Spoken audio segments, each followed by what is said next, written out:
بسم اللہ الرحمن الرحیم۔ السلام علیکم۔ ہم فلسطین سے اس لیے محبت کرتے ہیں کہ یہ فلسطین انبیاء علیہ السلام کا مسکن اور سرزمین رہی ہے۔ حضرت ابراہیم علیہ السلام نے فلسطین کی طرف ہجرت فرمائی۔ اللہ تبارک و تعالیٰ نے حضرت لوط علیہ السلام کو اس عذاب سے نجات دی جو ان کی قوم پر اسی جگہ نازل ہوا تھا۔ حضرت داؤد علیہ السلام نے اسی سرزمین پر سکونت رکھی اور یہیں اپنا ایک محراب بھی تعمیر فرمایا۔ حضرت سلیمان علیہ السلام اسی ملک میں بیٹھ کر ساری دنیا پر حکومت فرمایا کرتے تھے۔ چونٹیوں کا وہ مشہور قصہ جس میں ایک چونٹی نے اپنی باقی ساتھیوں سے کہا تھا، اے چونٹیوں اپنی بلوں میں گھس جاؤ، یہیں اس ملک میں واقع اسکلان شہر کے ایک وادی میں پیش آیا تھا جس کا نام بعد میں وادی نمل یعنی چونٹیوں کی وادی رکھ دیا گیا تھا۔ حضرت زکریا علیہ السلام کا محراب بھی اسی شہر میں ہے اور حضرت موسیٰ علیہ السلام نے اسی ملک کے بارے میں اپنے ساتھیوں سے کہا تھا کہ اس مقدس شہر میں داخل ہو جاؤ۔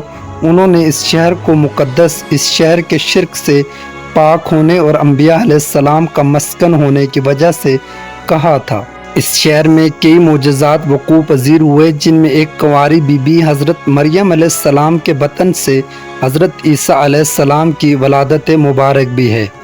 حضرت عیسیٰ علیہ السلام کو جب ان کی قوم نے قتل کرنا چاہا تو اللہ رب العالمین نے انہیں اسی شہر سے آسمان پر اٹھا لیا تھا۔ ولادت کے بعد جب عورت اپنی جسمانی کمزوری کی انتہا پر ہوتی ہے، ایسی حالت میں بی بی مریم کا کھجور کے تنے کو ہلا دینا بھی ایک معجزہ الہی ہے۔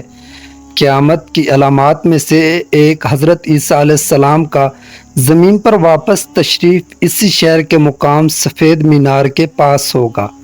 اسی شہر کے ہی مقام باب لوط پر حضرت عیسیٰ علیہ السلام مسیح دجال کو قتل کریں گے۔ فلسطین ہی ارض محشر ہے۔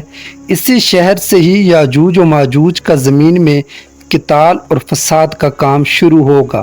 اسی شہر میں وقوع پذیر ہونے والے قصوں میں ایک قصہ طالوت اور جالوت کا بھی ہے۔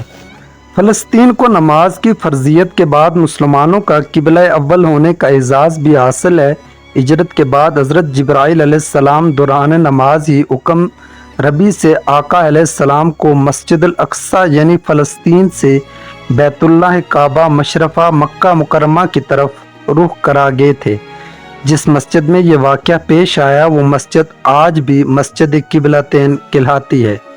حضور کریم صلی اللہ علیہ وآلہ وسلم معراج کی رات آسمان پر لے جانے سے پہلے مکہ مکرمہ سے یہاں بیت المقدس یعنی فلسطین لائے گئے۔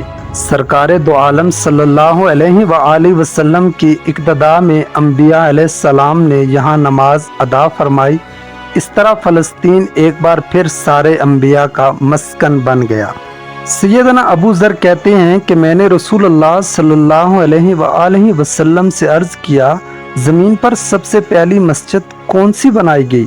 تو آپ صلی اللہ علیہ وآلہ وسلم نے فرمایا کہ مسجد الحرام یعنی خانہ کعبہ۔ میں نے عرض کیا پھر کون سی مسجد بنائی گی؟ تو آپ صلی اللہ علیہ وآلہ وسلم نے فرمایا کہ مسجد الاقصی یعنی بیت المقدس۔ میں نے پھر عرض کیا کہ ان دونوں کے درمیان کتنا فاصلہ تھا؟ تو آپ صلی اللہ علیہ وآلہ وسلم نے فرمایا کہ 40 برس کا، اور تو جہاں بھی نماز کا وقت پا لے وہیں نماز ادا کر لے، پس وہ مسجد ہی ہے۔ وصال حبیبنا صلی اللہ علیہ وآلہ وسلم کے بعد حضرت ابو بکر صدیق رضی اللہ تعالی عنہ کو ارتداد کے فتنہ اور دیگر کئی مشاکل سے نپٹنے کے لیے عسکری اور افرادی قوت کی اشد ضرورت کے باوجود بھی ارض شام یعنی فلسطین کی طرف آپ صلی اللہ علیہ وآلہ وسلم کا تیار کردہ لشکر بھیجنا بھی ایک ناقابل فراموش حقیقت ہے۔ اسلام کی سنہری دور فاروقی میں دنیا بھر کی فتوحات کو چھوڑ کر محض فلسطین کی فتح کے لیے خود سیدنا عمر کا چل کر جانا اور یہاں پر جا کر نماز ادا کرنا اس شہر کی عظمت کو اجاگر کرتا ہے۔ دوسری بار مہینہ معراج کی رات بروز جمعہ 27 رجب 583 ہجری کو صلاح الدین ایوبی کے ہاتھوں اس شہر کا دوبارہ فتح ہونا بھی ایک نشانی ہے۔ بیت المقدس کا نام قدس قرآن میں پہلے تک ہوا کرتا تھا۔ قرآن نازل ہوا تو اس کا نام مسجد الاقصی رکھا گیا۔ قدس اس شہر کی اس تقدیس کی وجہ سے ہے جو اسے دوسرے شہروں سے ممتاز کرتی ہے۔